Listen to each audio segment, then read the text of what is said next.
حضرت امام مہدی رضی اللہ تعالیٰ عنہ کے کریمانہ اخلاق۔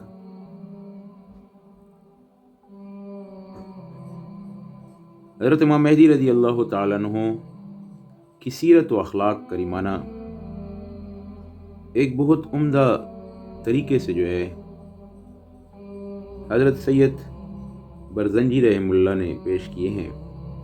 فرماتے ہیں حضرت امام مہدی رضی اللہ تعالیٰ عنہ رسول اللہ صلی اللہ علیہ وسلم کی سنت پر عمل کریں گے۔ کسی سوئے ہوئے شخص کی نیند خراب کر کے اسے جگائیں گے نہیں، ناحق خون نہیں بہائیں گے۔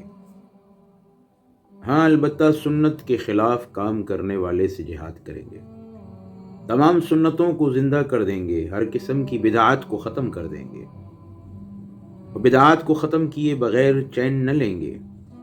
آخر زمانے میں ہونے کے باوجود دین پر اسی طرح قائم ہوں گے جس طرح کے ابتدا میں رسول اللہ صلی اللہ علیہ وسلم قائم تھے۔ ذوالقرنین، سکندر اور حضرت سلیمان علیہ السلام کی طرح پوری دنیا کے فرمان رواہوں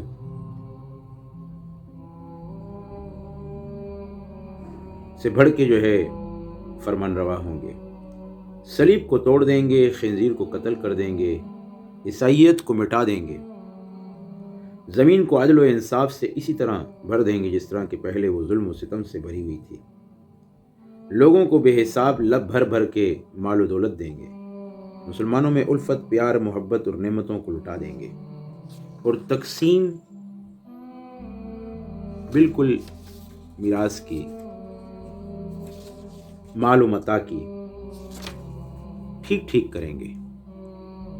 آسمان میں رہنے والے ملائکہ بھی ان سے راضی ہوں گے، اور زمین پر بسنے والے جاندار بھی ان سے خوش ہوں گے۔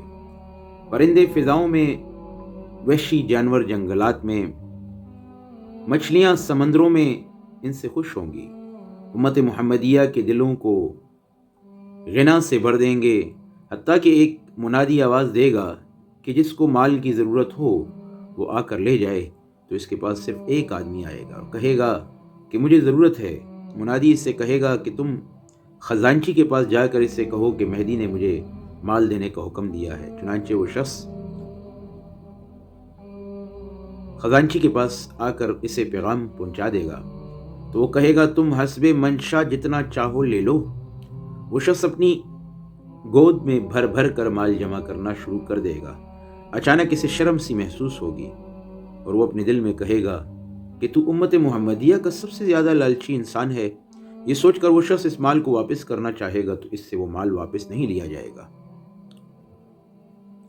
اس سے یہ کہا جائے گا کہ ہم لوگ کچھ دے کر واپس لینے والوں میں سے نہیں ہیں۔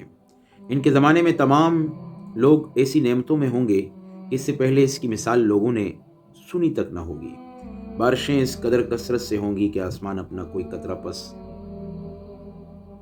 اندوختہ نہیں چھوڑے گا۔ زمین اتنی پیداوار اگائے گی کہ ایک بیج بھی ذخیرہ نہیں کرے گی۔ ان کے زمانے میں جنگیں ہوں گی، وہ زمین کے نیچے سے اس کے خزانوں کو نکال لیں گے، شہروں کے شہر فتح کر لیں گے۔ ہندوستان کے بادشاہ ان کے سامنے پابند و سلاسل پیش کیے جائیں گے، اور ہندوستان کے خزانوں کو بیت المقدس کی آرائش و تزئین کے لیے استعمال کیا جائے گا۔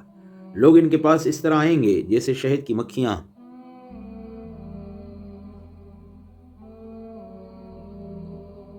اللہ تعالیٰ کی مددیں، نصرتیں ہوں گی اس زمانے میں۔ اللہ تعالیٰ 3000 فرشتوں کے ذریعے ان کی مدد فرمائیں گے جو ان کے مخالفین کے چہروں اور کولہوں پر مارتے ہوئے ہوں گے۔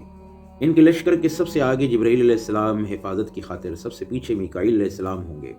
ان کے زمانے میں بھیڑیے اور بکریاں ایک ہی جگہ چریں گی، بچے سانپوں اور بچھوؤں کے ساتھ کھیلیں گے اور وہ ان کو کچھ نقصان نہیں پہنچائیں گے۔